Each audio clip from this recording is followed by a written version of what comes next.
Good morning प्यारे बच्चों। हमने अपना पाठ शुरू कर रखा है सर्वनाम।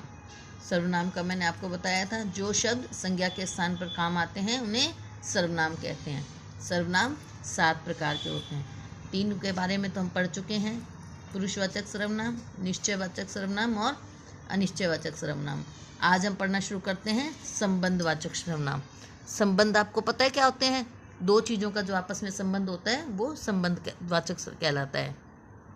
जिन सर्वनाम शब्दों का किन्हीं अन्य संज्ञा या सर्वनाम शब्दों से संबंध ज्ञात होता है, अथवा यानी कि जो 2 वाक्यों अथवा उपवाक्यों को जोड़ते हैं, यानी कि ऐसे शब्द जो 2 संज्ञा शब्दों को या वाक्यों को आपस में जोड़ने का काम करते हैं, उन्हें संबंधवाचक सर्वनाम कहते हैं। जैसे जो कठिन परिश्रम करता है वह सफल होता है। इस वाक्य में देखिए शुरुआत में क्या था, जो और वह, ये दोनों आपस में इन पूरे दोनों शब्दों को जोड़ रहे हैं, अतः ये एक ही व्यक्ति से संबंधित हैं, इसलिए इन्हें संबंधवाचक सर्वनाम कहेंगे।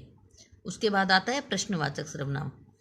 जिन सर्वनाम शब्दों द्वारा किसी प्रश्न का बोध होता हो वे प्रश्नवाचक सर्वनाम कहलाते हैं। यानी कि जिन शब्दों से हमें यह पता चलता हो कि यह कोई प्रश्न पूछा जा रहा है, वह प्रश्नवाचक सर्वनाम कहलाते हैं। यह पुस्तक किसकी है, इससे पता चलता है ना कि पूछा जा रहा है, ये जो संज्ञा शब्द है पुस्तक, ये इसके लिए पूछ रहे हैं, और यह सर्वनाम है, पूछा जा रहा है यह किसकी है, कमरे में कौन सो रहा है। इन दोनों में हमें सर्वनाम जो वाक्य है इसमें प्रश्न पूछा जा रहा है, इसलिए ये प्रश्नवाचक सर्वनाम है। उसके बाद होता है निजवाचक सर्वनाम। निजवाचक मतलब, निज का मतलब होता है अपना, पर्सनल। इसके बारे में बताया है, जिन सर्वनाम शब्दों का प्रयोग वाक्य में कर्ता यानी कि कहने वाला जो होता है के द्वारा अपने यानी खुद के लिए किया जाता है, उन्हें निजवाचक सर्वनाम कहते हैं। जैसे यह अपना ही मकान है, यानी कि जो व्यक्ति है ये कह रहा है ये अपना ही मकान है, यानी कि यह मेरा खुद का मकान है, मैं स्वयं दुकान पर बैठता हूँ, मैं खुद दुकान पर बैठता हूँ। इसमें जो व्यक्ति कहने वाला होता है वो अपने लिए बताया जाता है कि अपना दूसरे के साथ संबंध बताता है, उसे निजवाचक सर्वनाम कहते हैं। इन वाक्यों में यह और अपना और स्वयं ये निजवाचक सर्वनाम है। उसके बाद आता है संकेतवाचक सर्वनाम। संकेतवाचक यानी कि जो किसी की तरफ इशारा करता हो। जिन सर्वनाम शब्दों से किसी व्यक्ति या वस्तु की ओर संकेत किया जाए या संकेत की ओर इशारा किया जाए, उसे संकेतवाचक सर्वनाम कहते हैं। जैसे यह मेरी पुस्तक है, इसमें पुस्तक की तरफ इशारा किया गया है ना, कि जो पुस्तक है, ये किताब है, ये मेरी है।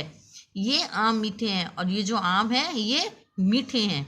इन वाक्यों में यह शब्द पुस्तक की ओर और वे शब्द आम की ओर संकेत कर रहा है, अतः यह और वे संकेतवाचक सर्वनाम है।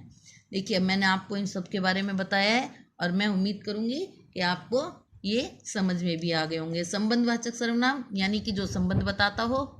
उसके बाद प्रश्नवाचक सर्वनाम, जिनमें प्रश्न पूछा जाता है।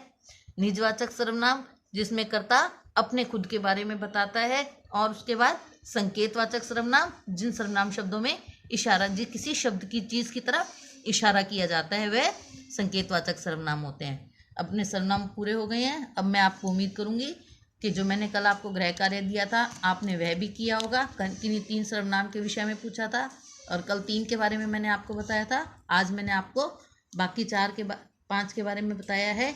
चलिए, आज मैं आपको गृह कार्य दे रही हूँ। आप अपना ये गृह कार्य अवश्य पूरा करना, ताकि आपको सर्वनाम की और इन सब की पहचान होनी आसान हो जाए। धन्यवाद।